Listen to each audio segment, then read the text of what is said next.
Voilà, je pense qu'on est en direct. Je vais aller regarder tout de suite sur mon téléphone. Hop, voilà, comme ça là j'aurai les commentaires. Bienvenue à toutes les personnes, en tout cas qui nous rejoignent. Comme à chaque live, je fais ma petite sauce, ma petite sauce pour pouvoir voir vos commentaires sur mon téléphone en même temps que l'on fait ce live avec Colette, qui est là, très très très heureuse de l'accueillir. Alors, Merci, Karine. bah ouais, avec grand plaisir, hein. Hop, hop. Voilà, comme ça on vous laisse le temps d'arriver. On est, on est pile à l'heure. On est pile- Voilà, on est pile à l'heure. Ouais, d'habitude on a un petit décalage, mais là c'est top, super. Voilà. Alors, du coup, un nouveau live aujourd'hui avec Colette. Donc, je vais prendre le temps quand même d'attendre que les personnes se connectent. Mais déjà, à nouveau, quand même, te remercier vraiment, Colette, d'avoir accepté mon invitation, d'avoir accepté cette invitation complètement, j'ai presque envie de dire improbable et en même temps tellement magique, en fait, de comment ça s'est passé. On va vous partager tout ça durant ce live. Un titre qui pourrait, en effet, je reconnais, ne pas forcément annoncer la couleur de ce live. Et en même temps, moi, c'est un titre ce titre, il m'a vraiment touché au plus profond de mon cœur, puisqu'il m'a vraiment replongé, en fait, dans mon histoire, dans mon parcours de vie. Et, et en fait, euh, qui est ce qu'on ne dit pas ou ce qu'on ne sait pas sur ceux qui souffrent et ceux qui aiment. Et en fait, dans ceux qui souffrent et ceux qui aiment, on a deux côtés. En fait, on a deux côtés. Et c'est sur ça aujourd'hui qu'on va vous partager, parce qu'on a deux parcours totalement différents avec Colette. Colette, elle est là et moi, je suis là.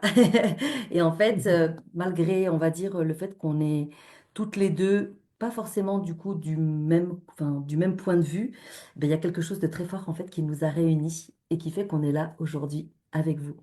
Donc, soyez les bienvenus en tout cas dans ce live. J'espère vraiment en tout cas que ce qu'on va vous partager pourra peut-être venir vous éclairer, pourra venir vous apporter aussi peut-être des clés de compréhension, que ce soit d'un point de vue ou d'un autre. Mais en tout cas, n'hésitez pas si vous avez des questions, si vous avez des choses à partager. Franchement, allez-y. On est sur une thématique qui pourrait être un peu encore comme tabou, qui pourrait être un peu encore comme délicate, douloureuse même. Et l'idée, c'est vraiment peut-être d'oser. Et si vous n'osez pas, en tout cas pendant ce live ou en regardant ce live en replay, eh ben, n'hésitez pas en tout cas à venir échanger avec nous en privé. Voilà, que ce soit Colette ou moi-même. Je vais vous partager comment on s'est rencontrés, puis après je laisserai Colette se présenter, je lui laisserai aussi partager sa vision de ce qu'on a vécu. En fait, voilà, je vais vous partager moi, ma vision. Il y a, C'était quand? Je sais plus. En fait, je sais même plus. Est-ce que c'était aux vacances de février? Oh, je sais plus. Il y a plus d'un mois, il y a un peu plus, ouais. Ouais, donc s'il y a plus d'un mois, ça devait être aux vacances de février. J'étais en Loire-Atlantique. Ouais, j'étais en Loire-Atlantique. Non, ça y est, c'est ça, je sais. Ouais, c'était il y a un bon mois, en fait. C'est quand je suis retournée voir mes enfants à Saint-Nazaire. Et puis, je me sentais à l'intérieur de moi, je sentais de la tristesse et un bout de colère. Et je me suis dit, il faut que j'aille explorer ça, qu'est-ce que ça vient me dire? Et puis, je sentais que ça avait un lien avec mon papa. Ok, bon, d'accord, ok. Alors, qu'est-ce que ça vient raconter, Karine? Ah, mon papa, il est parti, j'avais 24 ans, il est décédé, j'avais 24 ans, il a rejoint les étoiles. Et puis, il y avait une part de moi à ce moment-là, quand j'étais ressentir ça, qui disait, ben, en gros, s'il avait été là, j'aurais pu lui dire, tu fais vraiment chier quand même. Tu fais vraiment chier d'être parti comme ça. Voilà, du coup, j'avais 24 ans, tu me laisses, tu m'as laissé moi et mes frères, mais aujourd'hui, je vais parler que de moi. Tu me laisses, en fait, ben voilà, sans toi, en tout cas. Et il y avait encore une part de moi qui pouvait ressentir un peu de la colère et aussi de la tristesse. C'est souvent de la tristesse que je ressentis, mais pas beaucoup de colère. Ok. Et puis après, je me dis, bon, en même temps, Karine, si tu replonges dans cette histoire, bah voilà, ton papa, ok, il était alcoolique, il buvait, il n'était pas bourré tous les jours, mais il buvait parce que l'alcool était quelque chose qui était facilement disponible, en tout cas chez nous, issu d'une famille de viticulteurs. Donc, bah voilà, c'était facile, on avait une cave, il y avait des tonneaux, enfin voilà, on allait chercher vraiment le vin, comme on pouvait cueillir, comme on pouvait prendre de l'eau à la fontaine. Et puis du coup, mon papa, il buvait, puis voilà, et puis forcément, bah, au bout d'un moment, ça, plus le tabac, on va dire que sa santé en a pris un coup. Et, et dans ce post, en fait, que j'écris, enfin, dans ce que je ressens, en tout cas, à ce moment-là, je me dis, bah, en même temps, Karine, quand même, ton papa, il s'est... D'un côté, il n'a pas réussi, il a été dans le déni, tout ce temps-là, il a été dans le déni, il n'a pas réussi à arrêter de boire, il n'a pas réussi à arrêter de fumer, mais en même temps, quelque part, il s'est choisi, en fait, il a choisi de continuer de vivre comme lui, il avait envie. Il a choisi ça et puis ben, à travers ce choix, quelque part, bah, oui, il s'est choisi lui. Puis je me dis, bah, ah bah finalement, c'est peut-être un super enseignement en fait qu'il m'a laissé à travers ce qu'il a vécu lui. En fait, bah, le plus bel enseignement qu'il m'ait laissé, c'est peut-être ça en fait finalement, c'est enfin, que lui, il a décidé de se choisir et qu'il a vécu sa vie comme il a eu envie. Et puis bah, il est parti tôt, hein, il avait 51 ans, je crois. Ouais, c'est ça. Mais bon, bah, il est parti avec ça. Puis je me dis, ah bon, bah, c'est super, en fait. Je me dis, ah bah, c'est chouette, je vais faire un post pour parler de ça. Voilà. Donc, je parle de ça dans ce post. Et donc, il y a beaucoup de personnes qui, du coup, viennent commenter ce post, qui viennent commenter ce post en me disant, ah bah oui, je comprends, oui, voilà, merci de partager ça, nanani, nanana, tout ça. Et, et un jour, et donc, je sais pas, le lendemain, oui, c'était un samedi. Le samedi, je vois un post, enfin, un commentaire, du coup, sous mon post, un grand commentaire de Colette avec qui je suis amie sur Facebook, mais avec laquelle je n'ai encore jamais discuté. Et là, ce commentaire, en tout cas sous mon post, me laisse sans voix, sachant qu'il fait écho aussi à un commentaire sur Instagram la veille qui allait dans le même sens. Et du coup, je te laisserai évidemment, Colette, du coup, parler de ce commentaire que tu as fait, aussi comment tu es arrivée à ça. Mais ce commentaire a été comme pour moi, en tout cas, un vrai déclic. Un vrai déclic, et puis a fait que du coup on a échangé en privé derrière et qui fait qu'on est là aujourd'hui avec vous pour partager ça parce que c'est assez incroyable ce qui s'est passé. Voilà, mais je vais pas faire je vais faire un peu de teasing du coup, je vais pas spoiler le truc. Je vais te laisser, si tu veux, d'abord parler de ça et puis après, bien sûr, tu pourras te présenter et on pourra continuer d'échanger là-dessus. C'est à toi. tous les cas, merci Karine pour l'invitation et pour cette opportunité que tu nous offres et en tous les cas que tu m'offres de pouvoir parler justement de l'addiction, puisque voilà, tu viens Mm. de le dire, ton papa souffrait d'alcoolisme, hein, c'est une addiction. Et, euh, et effectivement, c'est un sujet qui me tient à cœur et je vais justement y venir.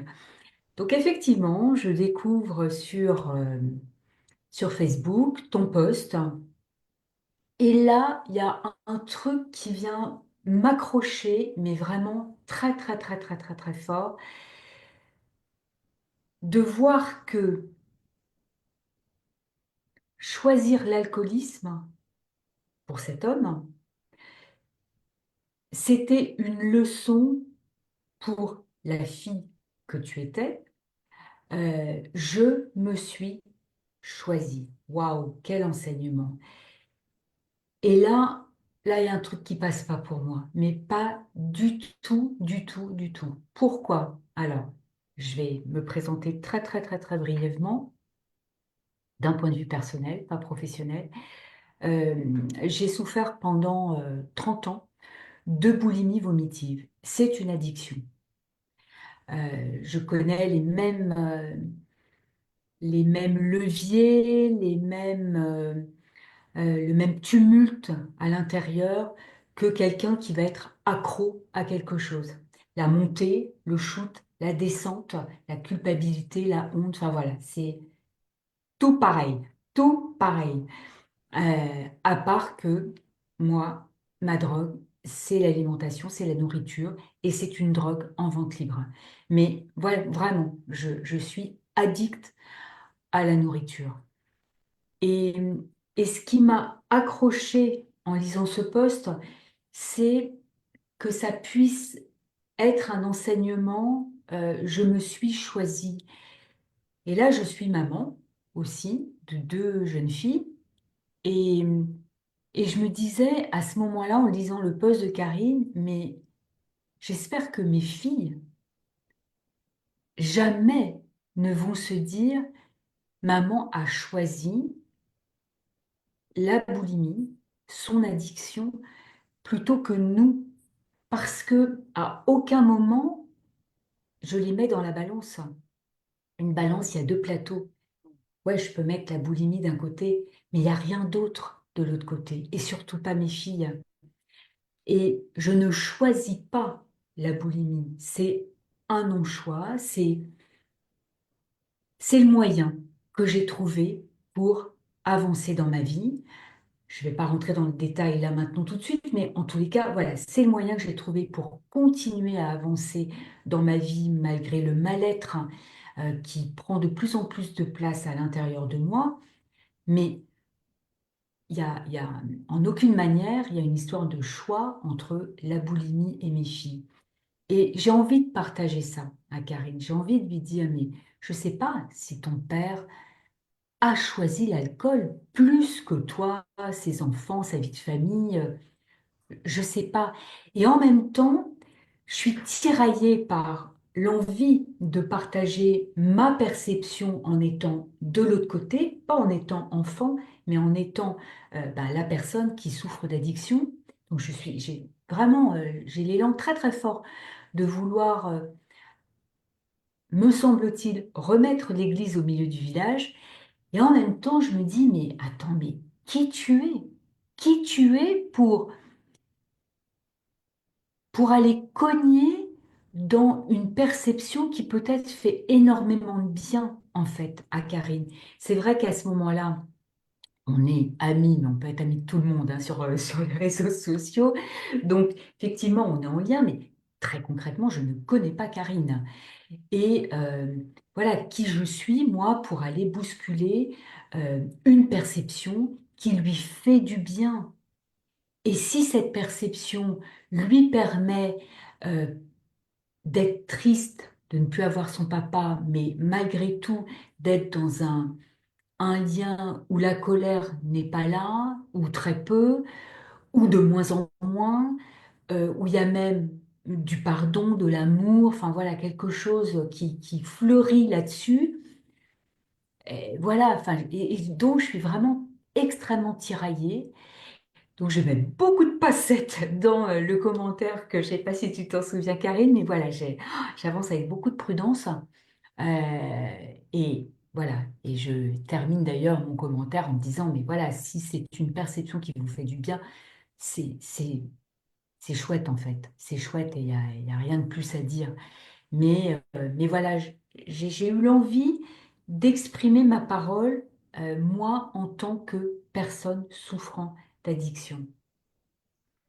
Exactement. Et du coup, de là, en fait, bah forcément, moi, ce qui s'est passé de mon côté après, c'est de me dire, bah, waouh, en fait, c'est une jolie histoire que je me raconte, qui me fait du bien potentiellement, de fait. Mais après, je me suis dit, ben non, j'ai les épaules pour encaisser la vérité, en fait. Et c'était ça, en fait, c'était de me dire, bah non, Karine, en fait, accepte, en fait, que là, ton papa, il n'a pas pu faire autrement, que c'était plus fort que lui, et que malgré tout l'amour qu'il avait pour toi et tes frangins, bah en fait, il n'a pas pu faire autrement, en fait. Mm. Et c'est vrai que c'est quelque part, c'est waouh, c'est de se dire, bah en fait, oui, c'était plus fort que ça, en fait. Ce que j'ai beaucoup aimé, d'ailleurs, j'ai juste envie quand même de partager ça parce qu'après, j'ai rediscuté avec une autre personne qui m'a dit que finalement, peut-être la plus grande leçon aussi de cette expérience, elle datait pas de là, mais de quand j'avais moi, donc j'avais 24 ans quand il est parti et quand j'avais peut-être 21 ans, ouais, 21, 22, à un moment, je me suis posé, en fait, j'ai eu, moi, un choix à faire, en fait. C'est moi qui ai eu un choix à faire. Je me suis dit, bon, Karine, deux possibilités. Soit tu continues de profiter de lui le temps qu'il est là, en fait, et tu acceptes ce non-choix, tu acceptes du fait que, bah, en fait, finalement, il peut pas faire autrement et que c'est comme ça. Ou soit tu te prends la tête avec lui, tu lui dis ces quatre vérités, que tu dis que c'est trop douloureux pour toi, pour ton cœur de fille, de le voir se détruire. Parce que moi, quand j'étais jeune, je me disais ça, je me disais, mais en fait, il préfère sa bouteille que ses enfants. Pour moi, c'était injuste au possible. Je me disais, mais c'est trop dur, c'est pas possible mon cœur de fille, en fait, je me disais, mais comment c'est possible? En fait, il y avait une part de moi qui disait, mais comment c'est possible ça, en fait? Comment il peut pas arrêter ça? Et vu qu'il était dans le déni, bah forcément, il n'y a jamais eu on va dire, d'échange constructif là-dessus, puisque c'était pas possible, en fait. Et à un moment, je me suis dit ça. Mais soit tu te fâches et tu dis, bah non, moi, je veux pas cautionner ça, je veux pas supporter ça et je m'en vais et je me fâche avec lui, ou soit j'accepte ça, en fait. Déjà, à ce moment-là, de me dire, bah ok, c'est son choix et voilà. Et en fait, c'est ça que j'ai décidé d'accepter et voilà, mais en fait, c'est super douloureux parce qu'on voit la personne finalement qui se détruit. Et du coup, en fait, et ça amène d'autres sentiments d'impuissance. Et ce sentiment d'impuissance, pour moi, en fait, bah, moi, je le vois, il souffre. En fait, il n'en a pas conscience qu'il souffre, en fait, finalement, parce qu'il était complètement déconnecté. Enfin, là, tout à l'heure, juste avant de démarrer ce live, on parlait de ressentir son corps, ses émotions. Mais mon papa, il n'était pas du tout dans ça à l'époque. Enfin, moi non plus, d'ailleurs. Et en fait, il était... non, juste, voilà, comme tu dis. C'est-à-dire qu'en fait, c'était grâce à ça qu'il pouvait continuer quelque part. Enfin, j'imagine, en tout cas, que ça lui permettait de continuer. Voilà. Jusqu'à ce que ça Il y a, s'arrête, quoi. il y a un mot très très fort et qui rencontre la pensée que j'ai. Alors que, enfin, je t'écoutais tout autant, hein, mais voilà, j'avais aussi une autre pensée qui venait. Tu as dit un mot qui est juste et sur lequel repose tout plein de choses inconscientes. Tu as parlé, je me sens impuissante. Parce que il y a quelque chose pour les proches qui se met en place, alors que ce soit l'enfant, tel que tu l'as été avec ton papa, et je pense aussi à mes propres parents. Donc moi, je suis tombée dans la boulimie, j'avais 20 ans, ce qui est plutôt tard. Euh, les proches veulent être des sauveurs. Personne ne peut nous sauver, sauf soi-même. Et ça me parle très très fort parce que ben, je pense aux discours entendus de mes parents, notamment ma mère. Donc vraiment, voulant tout faire pour me sortir de là.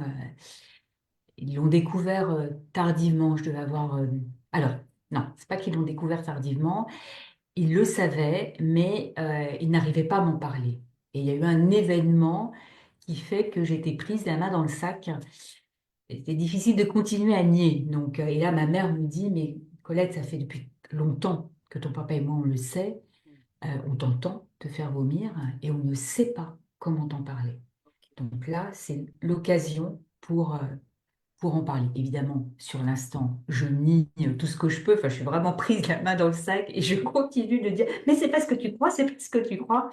Bon, bref.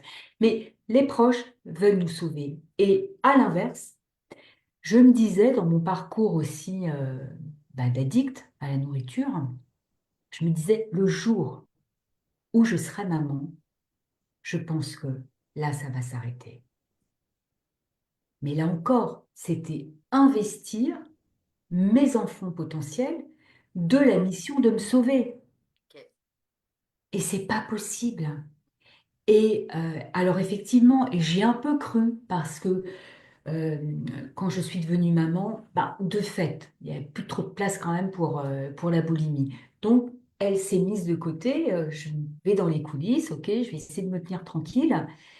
Mais c'était fake, tout ça. C'était illusoire. Et parce que j'étais occupée, accaparée, ma tête était accaparée par euh, ce rôle d'être maman. Et je me suis séparée du père de mes filles, alors que c'est moi qui suis partie. Quand je me suis retrouvée seule, avec l'alternance, enfin la garde alternée, je ne m'y attendais pas du tout. Mais là, la boulimie, elle est revenue, mais au quatrième galop. Donc, ce n'était pas, mes enfants ne pouvaient pas me sauver. Ça a mis de la distance pour un moment, mais ça ne pouvait pas me sauver. Et vraiment, c'est évident que la personne, et j'échange avec pas mal de personnes qui souffrent d'addiction, la boulimie, mais pas que, hein, ça peut être des drogues, etc. Le, le chemin de libération, il n'y a que vous qui pouvez l'emprunter, que vous et vous seul. Et je comprends quand tu parles du mot d'impuissance, toi, en tant que proche, tu veux te sentir et tu as l'impression que ton rôle va être celui-là. Donc il y a aussi cette colère de je crois que mon père choisit sa bouteille plutôt que moi, enfin c'est moi et ses enfants, moi et mes frères. Et en plus, cette colère parce que je n'y arrive pas. J'arrive pas à le sauver. J'arrive pas à le. Oui, c'est vraiment ça. Je suis pas Merci. suffisamment un soleil dans sa vie pour qu'il ait envie de choisir la lumière plutôt que Mm. l'ombre. Tu vois? Ouais. Il y a ça aussi en filigrane qui se passe. Ouais, ouais, ouais, vraiment, c'est super fort ce que tu dis. Je suis parcourue par plein de frissons hein, dans ce que tu partages, mais parce qu'en effet, c'est. Bah merci, parce qu'en fait, encore une fois, même si lui, il est plus là aujourd'hui, mais à travers toi, ton parcours, ça met tellement de, comment dire, de lumière, justement, de lumière, de conscience. Ça vient faire écho aussi. Bah en effet, moi, mes parents étaient encore ensemble, ils étaient en train de, ça partait en cacahuète. J'étais déjà en train de faire la sauveuse, j'étais en train de faire la médiatrice, je parle avec un, puis je parle avec l'autre. J'avais 8 ans. Hmm. Donc bon, j'ai pas été dans l'accompagnement depuis, enfin juste après, j'ai pas pensé à faire ça, mais je veux dire, j'aurais pu, clairement, j'avais vraiment ça à l'intérieur de moi. Mais c'est vrai que j'avais pas l'impression que je voulais le sauver et en même temps, euh, c'est vraiment cette notion-là, vraiment cette notion de, mais quand même, c'est évident. Donc c'est ça qui est intéressant aussi, parce que c'est pas parce que nous, comment dire, dans notre carte, dans notre ADN, qu'en fait ça paraît évident que bah tu veux arrêter ça, tu arrêtes l'alcool, tu arrêtes l'alcool. Non, on peut en parler aussi du coup. Ça, parce que toi tu le dis très bien, là, la boulimie vomitive, elle s'est mise un peu sous le tapis en mode non, mais vas-y, c'est bien, ça y est, c'est géré. Puis t'as vu, dès que tes filles étaient avec leur papa, finalement, pouf, le truc, il est revenu comme un boomerang. Mais moi, en fait, je me suis retrouvée quand je me suis séparée aussi du papa des enfants. Du coup, bah, en fait, c'est vrai qu'un divorce, même quand c'est nous qui partons, hein, même quand on choisit de quitter la personne, bah, en Hmm. fait, c'est pas plus facile, en fait. Hein, contrairement à ce que pourraient peut-être croire les personnes qui ont été quittées, en fait, c'est difficile parce que on endosse souvent le mauvais rôle, enfin, voilà, le rôle Hmm. de la méchante, on endosse le rôle de celui qui a tout cassé, tout brisé. Et quelque part, je me suis vue faire, moi, du coup, avec de l'alcool, en fait, d'acheter une bouteille ou parce que quelqu'un vient, on prend un apéro, il reste trois quarts de la bouteille, et puis le lendemain midi, se dire, bon, juste un petit verre, quoi. Et puis, bon, puis en plus, personne n'est là, personne va surveiller ce que je fais, en fait. Oh. Et en fait, quand je me suis rendu compte de ça, je me suis dit, waouh! Mais Karine, mais qu'est-ce que tu fais en fait? Et tu te rappelles d'où tu viens? Tu te rappelles ce que tu as vécu? Là, toi aussi, tu as des enfants en fait, et tu vas faire ça, tu vas faire vivre ça à tes enfants. Alors évidemment, on n'en était pas du tout au même stade, on n'en était pas au même niveau de conscience. Donc très très vite, je- mais il y avait quand même aussi cette honte. Donc quand tu parles de honte, quand tu parles de tous ces sentiments-là, de se sentir seul, de se sentir honteux, bah, j'ai aussi senti ça. Donc quelque part, ça m'a permis aussi déjà un peu de goûter à ce que mon papa, peut-être, il a pu vivre, de se dire, bah non, je bois pas plus que ça. Mais peut-être qu'à l'intérieur de lui, il se disait, oh mon Dieu, mais comment je vais faire pour garder la face à mes enfants? Hmm. Mais aujourd'hui, bien sûr que je sais que j'étais ni là pour le sauver, ni là pour... voilà, mais j'ai essayé. Et j'ai essayé fort, et j'ai essayé dur. Et du coup, ça, c'est aussi ça qui a construit la personne que je suis aujourd'hui et qui parfois se dit, bah, quand j'y arrive pas, c'est douloureux, en fait. Hmm. Donc du coup, en dehors, bien sûr, de ça, en dehors de la relation, mais quand ça marche pas, bah tu vois, t'as pas réussi. Là encore, t'as pas réussi. Hmm. Et Hmm. c'est fort, hein, c'est fou de voir aussi quel est l'impact de ce qui peut se vivre à un moment dans notre vie en lien avec quelque chose là. Et merci parce qu'encore une fois, c'est presque là, ici et maintenant, que je viens faire un lien immense aussi encore aujourd'hui dans ma vie de parfois de me sentir peut-être j'ai presque envie de dire pas à la hauteur ou pas assez, tu vois, mm, qu'il faut redoubler d'efforts, tu vois. Moi qui te dis au mm, début, bah non, mais là, ça me fait du bien de ralentir un peu. Non, toujours, tu vois, il faut pas mm, lâcher. Si tu mm, lâches, ça va partir en live. Si tu arrêtes, il va se passer un truc. Merci. Merci de mettre de la lumière sur ça aussi aujourd'hui, l'impact que ça a après, plus tard dans notre vie et sur tous les mm, plans finalement. mm, mm, mm, mm. La Oui, pression que ça génère.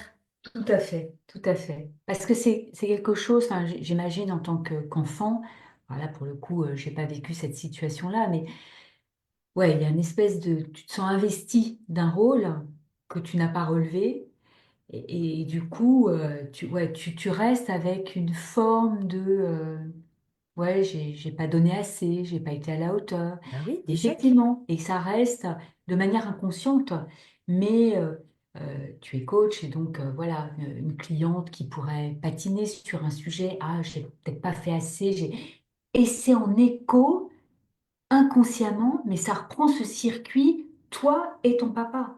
Hmm. Et oui. Donc voilà, j'ai peut-être raté avec mon papa, mais là, avec cette cliente, non, je vais y Donc quand arriver. tu dis, quand tu viens dire, bah, personne ne peut sauver une personne Mhm. qui vit l'addiction, que c'est la seule personne qui peut vraiment sortir de ça, c'est la personne elle-même. Ouh, il y a une part de moi qui fait genre, ah oui, donc en fait, je pouvais rien faire de plus. Bah non, en fait, Karine, tu pouvais rien faire de plus. Mhm. Mhm. Moi, ce qui m'intéresse là, ici aussi, c'est ben, forcément, puisque toi, tu es sorti de cette addiction de la boulimie vomitive, mais quelle est, comment dire, déjà, peut-être la première question que j'ai envie de te poser, c'est comment tu as réussi à en sortir et quel est l'impact aussi du coup sur tes enfants, sur tes proches, sur ceux qui t'aiment?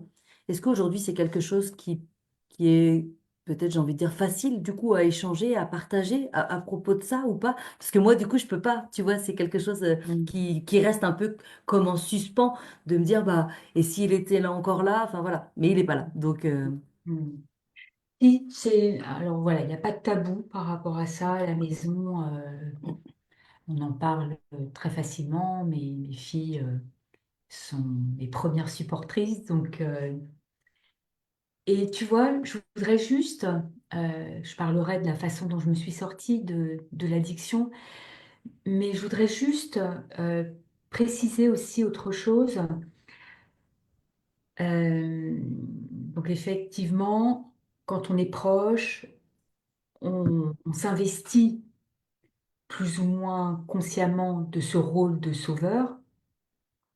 Et donc, si la personne ne s'est pas choisie, elle, ne fait pas ce qu'il faut pour elle, mm, bon, de toute façon, quand bien même tu serais une sauveuse avec une cape extraordinaire, bon, tu n'aboutiras pas à grand-chose. Et à l'inverse, tu vois, euh, moi, en tant que maman, donc, c'était évident que ni mes parents, ni mes filles n'étaient là pour me sauver, ni j'ai un nouveau compagnon aujourd'hui qui connaît bien un peu tout ça puisqu'il est psychiatre. Euh, non plus, il n'est pas là pour me sauver parce qu'au début de notre rencontre, j'étais encore en mm, proie à la boulimie. Il le savait. Mais voilà, il n'est pas là pour me sauver. Mais à l'inverse, ce que j'ai envie de partager là aussi, c'est que c'est tellement intégré en moi que seul moi peux décider de suivre un autre chemin. Seul moi suis responsable de mes choix, de mes décisions, de ce que je veux faire de ma vie à partir de maintenant. Voilà, ça repose sur moi. Alors attention, ça ne veut pas dire que je peux aller solliciter de l'aide auprès de ce thérapeute, auprès de ce coach, auprès de ce psychologue, auprès de mm. de ce kinésiologue, Attention, mais c'est moi qui décide. Donc ça, c'est super important. Et du coup, mon regard aussi vis-à-vis de maman, vis-à-vis de mes filles, bien sûr, on veut le meilleur pour ses enfants. On veut qu'ils soient, alors en l'occurrence que mes filles, soient heureuses, qu'elles soient épanouies, qu'elles fassent des choix de vie qui les portent, etc., etc. Et et en même temps, vraiment leur exprimer, mais tu es responsable mm, de ton choix. mm, Et là, ce qui me vient, ce que j'ai envie de partager, c'est à un moment donné, ma fille aînée sortait tard le soir. 18 ans, voilà, on habite plutôt, enfin, je suis en région parisienne, mais plutôt loin de Paris. Il y a le RER, mais enfin bon, le RER à 11 heures ou minuit, pas très safe quand même. Et ma fille sort à cette heure-là pour retrouver des copains, des copines. Ça arrive pas une fois, ça arrive plusieurs fois. Et ben écoute, j'ai peur. J'ai le trouillomètre qui est au plafond. mm, Et de lui dire, mais tu sais quoi, Lou, je vais faire quoi? Je me mets comme ça devant la porte et je t'interdis de sortir. Il est trop tard et je suis trop inquiète et je ne veux pas que tu sortes. Ou, eh ben, va, tu prends tes responsabilités et c'est peut-être une expérience que tu as à vivre. mm. Ça me fait Ah, mal de te dire ça parce que j'espère que les expériences que tu vivras en prenant ce choix-là, en faisant ce choix-là, sera la plus douce possible. mm, Mais c'est ton choix, mm, ta mm, décision. mm. Mais tellement. Et c'est Et hyper important, hein, cette notion de responsabilité. Merci d'évoquer ça. Parce que bon, là, en effet, on parlait des addictions, mais en fait, c'est valable pour tout et tout le temps, oui, oui, en fait. vraiment, parce que je veux mettre au cœur que à un moment donné, c'est vraiment moi face à moi et, et je choisis et je suis par rapport à ce choix, par rapport à cette décision, je, je paierai le prix et les conséquences de mon choix à ce moment-là. Et je crois que ce chemin avec la boulimie vomitive a apporté ça, cette notion-là, très fort dans l'accompagnement éducatif de mes filles. Voilà, très vite, je leur ai parlé de leur responsabilité, voilà, tu peux me demander mon avis, voilà, on Mm, peut en mm, discuter, mm, parfois même carrément, ça peut être du conseil. Enfin, voilà, si en tous les cas, c'est ça mm, ton besoin. Mais voilà, sois bien en phase avec ta responsabilité, ton choix, ta décision. Donc ça a injecté beaucoup de cette notion-là dans le lien que j'ai avec mes filles. Mais effectivement, on en parle, elles sont contentes quand je leur dis, bah, tiens, j'ai fait un podcast, là je vais faire un live sur Facebook. Voilà, elles sont vraiment... et c'est mm, très, très ouvert et elles peuvent même... Il y a mon aîné, il n'y a pas très longtemps, qui me dit, ah, j'aimerais bien un jour que tu aies une discussion avec une de ses amies qui a des problèmes de plus en plus voilà, sur la pente descendante avec l'alimentation. Et voilà, donc il y a vraiment quelque chose de très ouvert par rapport à la nourriture et elles ont compris aussi, parce que ça c'était important pour moi de l'entendre, enfin qu'elles l'entendent, pardon, que il y a pas de rivalité, il y mm, a pas d'opposition entre la boulimie ou mes filles. mm. Voilà, comme je l'ai dit tout à l'heure, elles sont pas du tout dans la balance avec la boulimie. Et, Et ça, c'était important aussi qu'elles entendent que c'est un non-choix. C'est comme je l'ai dit tout à l'heure, ça a été ma béquille pour avancer. J'avais les deux jambes cassées, il fallait marcher sur le chemin de la vie. Bon, ben, je trouve cette béquille-là et on avance. Et on avance. Ça a été quoi, du coup, ton déclic pour réussir à sortir de la boulimie vomitive? Ou ton parcours, ton chemin, en fait, pour en sortir? En tout cas, pour en sortir, soyons clairs, pour apprendre à vivre avec aussi, parce que ça fait partie de derrière, mais Enfin, en tout cas, je ne sais pas quel est ton regard par rapport à ça, mais souvent quand même quand il y a une addiction, ça reste quelque chose qui reste un peu latent, enfin qui reste là, présent, et qui, voilà, qui demande une certaine vigilance en fait. Je sais pas, peut-être que tu partages pas ça et c'est OK, hein. Hmm. Euh, une vigilance par rapport à l'addiction? Oui, Non, OK. vraiment, je sais aujourd'hui, euh, je sais aujourd'hui que ça ne fera plus du tout partie de ma vie. Mais je crois que je n'ai pas plus forte conviction que OK. celle-ci. Mm, Tellement ça ne, j'allais dire, ça ne fait plus partie de moi. Si, ça fait partie de moi, mais c'est complètement éteint. à euh, l'intérieur, et quoi. c'est un volcan qui ne OK. peut plus se rallumer, ça c'est OK. sûr.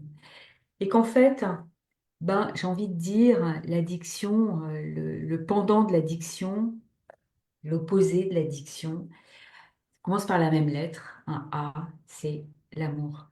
Mais Mm, pas l'amour que je reçois, pas l'amour de l'extérieur, mm, l'amour là, à l'intérieur, le mm. cœur qui vibre, et le cœur qui vibre, là aussi, pas pour les autres, mais pour moi, OK.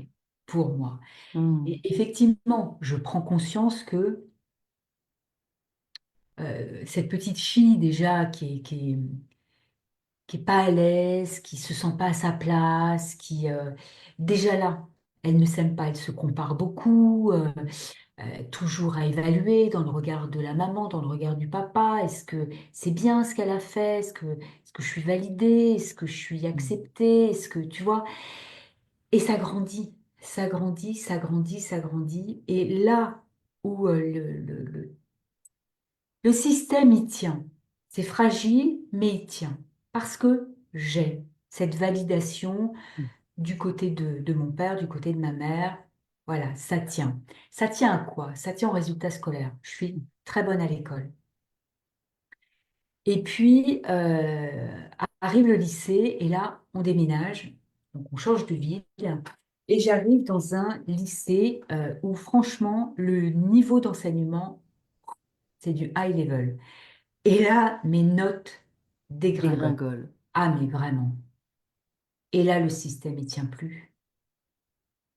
Parce que je sens que je suis validée, je sens que je suis reconnue grâce à mes notes. Mais si en Mm, plus, j'ai même plus les notes qui vont bien, les commentaires qui vont bien sur le bulletin scolaire, waouh. Et là, ça s'effondre. Je commence à manger de plus en plus, à compenser. Et puis, voilà, à 20 ans, c'est vraiment, je découvre que je peux me purger, parce que je mange et je prends du poids, donc je mm, découvre que je peux me purger et du coup contrôler mon poids, mon apparence, etc. Et c'est important que je parle de cet amour de soi parce que le déclic, il intervient justement où je me reconnecte à cet espace d'amour de moi, d'amour en moi. Je suis en formation sur la communication non violente, donc a priori, pas grand lien avec, à proprement parler, le trouble alimentaire. Et c'est mon premier stage de développement personnel et c'est un stage qui va durer 6 jours. On est plus de 70 personnes, donc un très très grand groupe, on forme un très grand cercle. Et, euh, et à ce moment-là, il y a une personne qui intervient. Et elle s'appelle Catel, je n'oublierai jamais son prénom, et elle parle de voilà, se conformer aux attentes des autres, faire plaisir, gna gna gna gna gna gna, se soumettre, se suradapter. Et elle parle de ça au niveau professionnel. C'est son histoire, ça la regarde, il n'y a pas de souci, mais je sens qu'en moi, se suradapter, faire plaisir, se soumettre, se plier, je sens que ça parle de moi en fait. Elle termine son intervention et là, la formatrice nous dit, tiens, voilà, est-ce que l'intervention qu'a-t-elle, quelqu'un voudrait réagir ou exprimer quelque chose?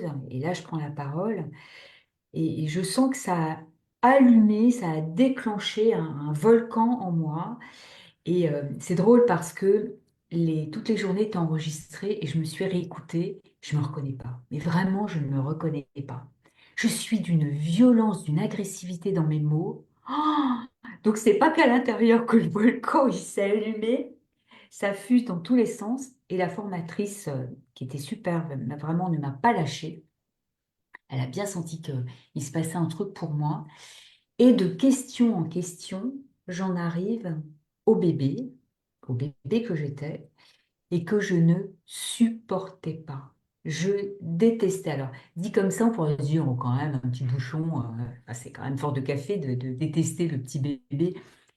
Je ne le supportais pas. C'était un gros bébé que je trouvais flasque, mou, atone, loukoum, tout ce qu'on veut. Et quand mes tantes pouvaient parler du bébé que j'étais, disant, mais toi, tu étais un bébé extraordinaire, on te posait un endroit, on pouvait revenir 2, 3, 4 heures après, tu n'avais pas bougé d'un iota. Qui connaît un peu les bébés, non, mais il n'est pas normal ce bébé, il y a un vrai problème. Et donc, je détestais ce bébé qui était pour moi trop inerte, hein, trop passif. Et en fait, cette formatrice, ce qu'elle m'a amené à voir, voilà, moi, je ne voyais que ça, ce côté-là de la pièce. Ce bébé qui réagit pas, qui est mou, qui pleure jamais, qui réclame jamais à manger, qui bouge pas, qui ne bouge pas. Et elle m'a amené à voir de l'autre côté et à voir combien ce bébé s'était suradapté Adapté. à son environnement et qu'il était même le parent Mm, de sa mère mm, qui ne voulait pas mm, de ce bébé-là. mm. Ça, je l'ai su après. Que ma Bien sûr, mère bien sûr. ne voulait pas un deuxième enfant. Euh, et là, quand j'ai vu ça, je dis, waouh, mais ce bébé, mais il est extraordinaire, il est génial en fait. Mm, Et là, j'ai senti l'amour retenu qui était, il y en avait, mais qui était derrière la digue, et, enfin, ben, un gros barrage, même pas qu'une digue, un gros barrage. Cet amour se déversait. Et c'était très, très violent pour moi d'avoir cet autre regard sur ce bébé-là, ce bébé intérieur. C'était ouais, très, très fort, très intense, très violent. Et en même temps, j'avais une petite voix à l'intérieur de moi qui me disait, ça y est, Colette, c'est fini. mm. C'est fini. Et effectivement, la boulimie s'est arrêtée. Et j'ai envie ici de partager une autre expérience qui est arrivée peut-être, c'était au mois de mai, en septembre, donc 5 mois après. Le matin, j'ai une séance en visio avec une thérapeute très connue. Ça fait des semaines et des semaines que j'attends ce rendez-vous. Vraiment, elle a écrit des livres, elle est connue du monde personnel, enfin du développement personnel. Voilà, le rendez-vous a lieu. Déjà, ça commence mal, je la sens pas du tout disposée, disponible, je la sens agacée. Bon, et ça se passe pas du tout comme je l'avais fantasmé, imaginé. Bon, elle me quitte de manière un peu rapide. Je suis pas stabilisée à l'intérieur de moi. On est allé explorer un truc et on se quitte là, mais je suis pas équilibrée moi encore, hein. Je suis encore derrière, hein, et avec un maelstrom émotionnel à l'intérieur, je suis pas très bien. Bon, bah, on va se quitter, ok, d'accord, on va se quitter, mais je me sens pas bien. Et du coup, midi arrive, je passe à table, et là, les vieux réflexes qui ressortent. Le placard, le frigo, le congélo, et que je mange, et que je mange, et que je mange, et que je mange. Et que je mange. Mode pilote automatique, je ne me vois pas faire. Et quand je ressors du tunnel, ouah, j'ai un ventre prêt à exploser, je ne peux pas garder tout ce qu'il y a dans l'estomac. Et j'ai l'impression que l'estomac va se déchirer. Une seule solution pour ça, d'aller me purger. Et c'est ce que je vais faire. Et quand je ressors des toilettes, je me retrouve dans le salon et je me dis, non mais c'est pas vrai. C'est pas vrai que tu viens de foutre en l'air 5 mois où ça se passe bien en fait. Et je commence à me traiter de tous les noms d'oiseaux. Là, je manque pas d'imagination dans ces cas-là. Et à un moment donné, je me mets debout et je passe devant un miroir. Et là, je me vois. Et je m'arrête et je me regarde. Je suis face au miroir et je me dis, mais là, franchement, Tu penses que te parler comme tu es en train de le faire là, tu penses que ça va t'aider. Sérieusement. Tu penses que là, c'est sûr, tu vas pas recommencer derrière, à te traiter comme tu te traites. Et j'ai commencé pour la première fois de ma vie à faire tout autre chose, à me prendre mais réellement, hein, physiquement, dans mes bras, me parler, me caresser la joue. Chut, tout va bien, tout va bien. Ça va bien se passer, vraiment. Et t'es pas conne, et t'es pas nulle, et t'es pas la dernière des dernières. Là, c'est juste que t'es traversée par une émotion immense et que tu sais pas comment Gérer ça, quoi. accueillir Autrement, ouais, ça c'est et ça. comment traverser ça. Ouais. Mais tout va bien, tout va Hmm. bien. La Terre ne va pas s'arrêter de tourner. Tu es une personne de valeur. Enfin, j'ai vraiment commencé à me parler avec beaucoup, beaucoup de douceur et de gentillesse. Et aujourd'hui, je suis contente d'avoir vécu cette expérience parce que je suis vraiment en capacité, parce que c'est ce que je fais aujourd'hui, je suis coach et j'accompagne des personnes qui souffrent Hmm. de boulimie, particulièrement la boulimie vomitive, Hmm. parce que je suis capable de les accompagner tel que je me suis aussi accompagnée Accompagner, moi-même bien sûr. lorsque je me suis pris le pied dans le tapis. Hmm. Et c'est là, à ce moment-là, que j'ai su que définitivement, c'était derrière T'es... moi. Ouais, là, je l'ai su. Mm. Waouh. En fait, en te posant la question, enfin, du coup, moi, j'ai complètement oublié, mais j'ai fumé pendant longtemps, hein, enfin, la cigarette. Et un jour, je suis revenue, moi, je suis partie en Inde, je suis revenue et en fait, j'ai réalisé que c'était fini. Et je le dis d'ailleurs, je dis, dans cette vie, je suis guérie de la cigarette, en fait. Donc, voilà. Et je sais pas non plus comment ça, par contre, moi, je sais pas nommer comment c'est arrivé, mais c'est arrivé. Donc, je sais Mm. que je refumerai plus jamais une seule cigarette dans cette vie, voilà. Mm. Merci en tout cas, juste pour te partager les petits commentaires en tout cas. On a 4 personnes qui nous regardent là en direct. Ah, Il y a, bonjour tout le monde. ouais, il y a Armel, il y a Christelle, il y a Elisabeth et Elisabeth dit waouh, quel partage, j'en ai des frissons. Elle vient juste de mettre ce commentaire avant, juste ce que tu viens de nous partager, en effet, qui est très très fort, très beau, enfin, une vraie leçon d'amour en fait, de Mm. reconnaissance et de reconnexion finalement à qui tu es vraiment. Comme si tu te voyais pour la première fois tel que tu es, en fait. Voilà. Complètement. Pas qu'une face, en fait. Toutes les Mm. parts de toi, en fait. Et c'est vrai que Mm. Mm. on a souvent tendance hein, à pointer du doigt ce qui va pas ou là où on n'est pas assez. Mm. Mais en même temps, on est aussi, voilà, tout un tas d'autres choses, en fait. Tout un tas d'autres émotions. Voilà. Et on fait de notre mieux, je crois. Moi, j'aime beaucoup dire ça en séance. Tu fais de ton mieux à chaque instant, en fait. Ouais, ouais, C'est déjà super, complètement. quoi. Complètement. Complètement. Et puis euh, souvent, hein, les personnes vont vous dire la boulimie, mais d'autres addictions. Souvent, elles vont parler, il y a toujours les mêmes mots qui reviennent, hein. On n'est pas très inventif, hein, parce qu'en même temps, c'est la réalité. On ressent ce vide à l'intérieur Mm. de soi, et ce vide qui est source de douleur, parce que, voilà, euh, le, la nature n'aime pas le vide. On Mm. le sait, hein. Si on Mm. défriche quelque chose, Mhm. très Mhm. vite, la nature va reprendre ses droits. Mhm. Donc voilà, la nature n'aime pas le vide et sentir ce vide à l'intérieur, ouais, il y a quelque chose de... C'est plus qu'inconfortable, c'est vraiment douloureux. Et donc, à travers l'addiction, eh bien, on a ou l'envie, alors chacun va s'exprimer avec ses mots et avec ses perceptions, mais où on a envie de combler ce vide, donc voilà, on va s'en mettre plein la panse, euh, ou d'anesthésier la douleur. Et ce vide, de prendre conscience que ce vide, mais c'est le vide de moi, le Mhm. vide d'amour de moi pour moi. Mhm. Et, et quand on voit ça, quand on... Ah ouais, on se dit, ok, ok, donc je peux choisir autre chose que la nourriture pour venir Mhm. voilà, remplir ce vide, y mettre une nourriture plus saine, Et effectivement, c'est une décision entre soi et soi. Ouais, Mhm. vraiment. Mhm. Et j'ai 30 ans de boulimie derrière moi. Euh, je peux vous dire que j'en ai éclusé des thérapeutes. Est-ce à dire que ces thérapeutes quels qu'ils soient, et quelle que soit leur méthode. Est-ce à dire que ces thérapeutes étaient nuls, incompétents? Non, non.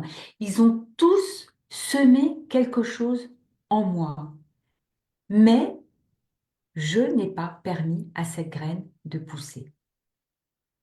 C'est moi qui n'ai pas décidé, au Mm. final, Mm. de À ce moment-là, décider. quoi. Ouais, À c'est ce ça. moment-là, Ouais, bien sûr. je ne l'avais pas encore décidé, je n'étais pas prête. Voilà, donc c'est évident. J'ai même des phrases qui me reviennent. Je pense à un hypnothérapeute notamment.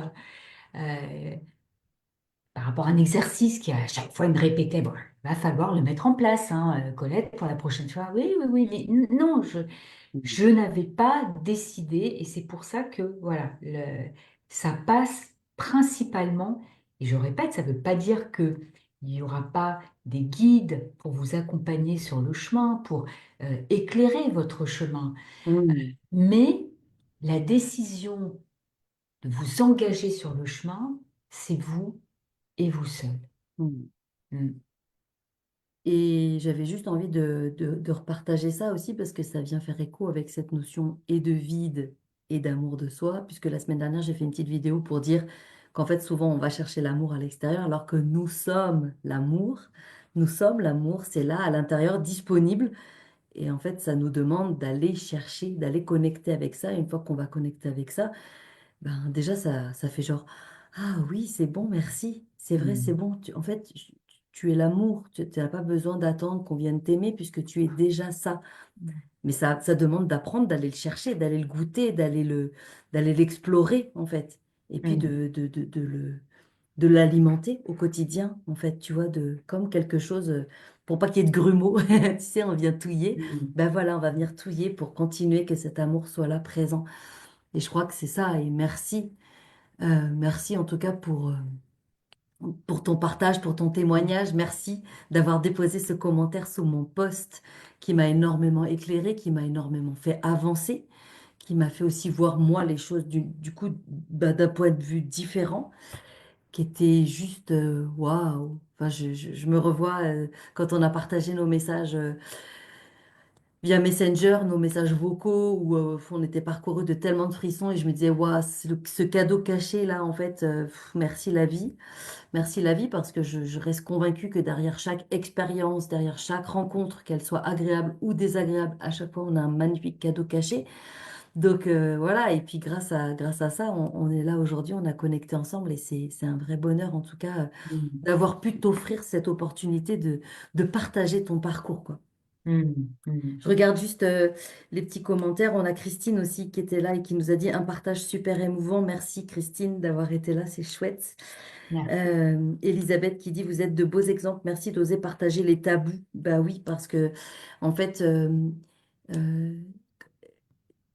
il n'y a pas de tabou. Au contraire, je crois qu'on est tous sur le chemin et c'est d'accepter aussi, d'accepter de partager pour que ça puisse ensuite venir planter d'autres petites graines à l'intérieur des personnes et de se dire que peut-être grâce à ton témoignage, Colette, il y a des personnes qui vont se dire, bah oui, ok, c'est vrai, là je disais, bah non, c'est pas de ma faute, non, j'ai pas le choix, j'ai pas le choix. Bah en fait, si, le non-choix est un choix. Donc en fait, c'est de se dire, bah à partir de maintenant, je peux décider d'emprunter un nouveau chemin. Donc, et ça, pour moi, derrière les nuages, là aujourd'hui, ça met un immense Mm. soleil Mm. et de l'espoir, en fait, en tout cas, de l'espoir de se dire que oui, c'est possible. En fait, à tout moment, tout peut bouger. Tout peut bouger. Oui, tout à Ce serait fait. quoi ton mot de la fin, du coup, de cette magnifique interview, de ce magnifique partage entre nous, Colette? Euh, Il y a un mot là qui me vient aussi. J'ai beaucoup parlé de choix, de décision et que seul soi-même, voilà, on peut décider à un moment donné, mais je peux quand même choisir autre chose. Alors, Hmm. je le répète, nos proches ne sont pas dans la balance de l'addiction, quelle qu'elle soit. Hmm. Euh, mais voilà, j'ai fait ce choix à ce moment-là parce que je n'en voyais pas d'autres. Mais en avançant dans la vie, en avançant avec les différentes thérapies aussi. C'est pour ça que je dis, Hmm. elles ont quand même semé quelque Hmm. chose. Il y a un moment donné, voilà, tiens, de se dire, mais je peux peut-être quand même choisir un autre chemin, je peux peut-être quand même choisir autre chose. Donc, il y a le choix, la décision. Il y a un autre mot qui est très important aussi pour moi et c'est marrant parce que j'accompagne des personnes. en ce moment, c'est un petit groupe que Mm. j'accompagne pendant 90 jours.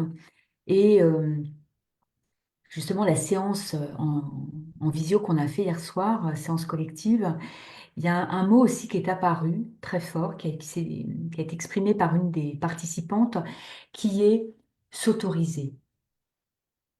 Voilà, l'autorisation aussi. Euh, donc, s'autoriser à s'aimer quand Mm. on a fonctionné dans du désamour de soi, de la mésestime de soi, etc., etc.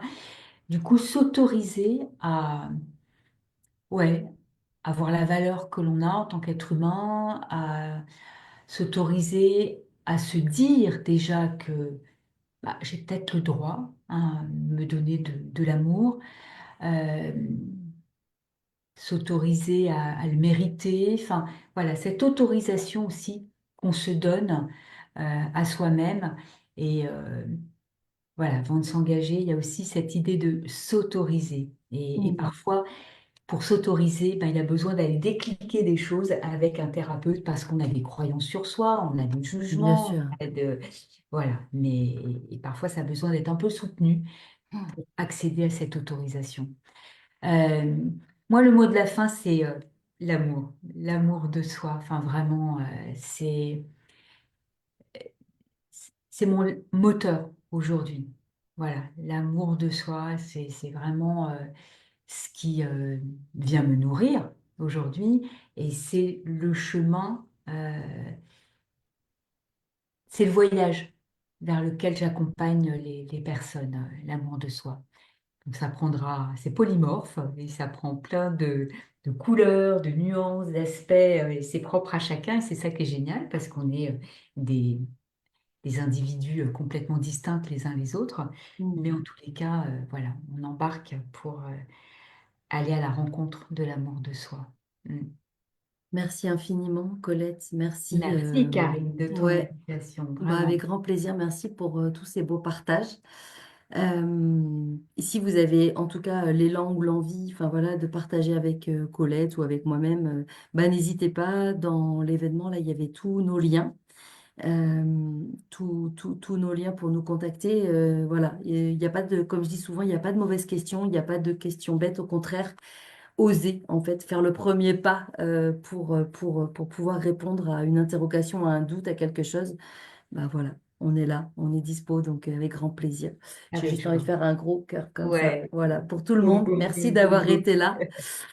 Merci Fanny, merci Elisabeth, ouais, Merci à et toutes puis les à tout, ouais, participantes. Ouais. à tout le monde, et puis bah voilà, hein, continuons, aimons-nous, et puis aimons-nous vivants, comme dirait, Mm. je sais plus comment il s'appelait le chanteur là, mais vraiment voilà, soyons ouais, plein d'amour et oser, voilà, oser Mm. choisir, faire les choix qui sont les bons pour nous en tout cas. Mais aimons-nous vivants, alors interpersonnel, mais intrapersonnel aussi, Ouais, vraiment. ouais, bien sûr, Aimer soi, ouais. yes, Se de servir soi à soi, soi, et puis après ouais, de, se servir soi. ouais, Et quand on s'est servi soi, je peux vous assurer que ce qu'on donne aussi aux autres est de bien meilleure qualité, hein, bah encore plus de carrément, ça valeur. change la Ouais, vibration, hein, c'est ouais, clair. carrément. Merci, Merci à merci tous. Colette, merci à tout le monde Merci en tout cas. Karine. Ouais, et à très très bientôt. Au revoir.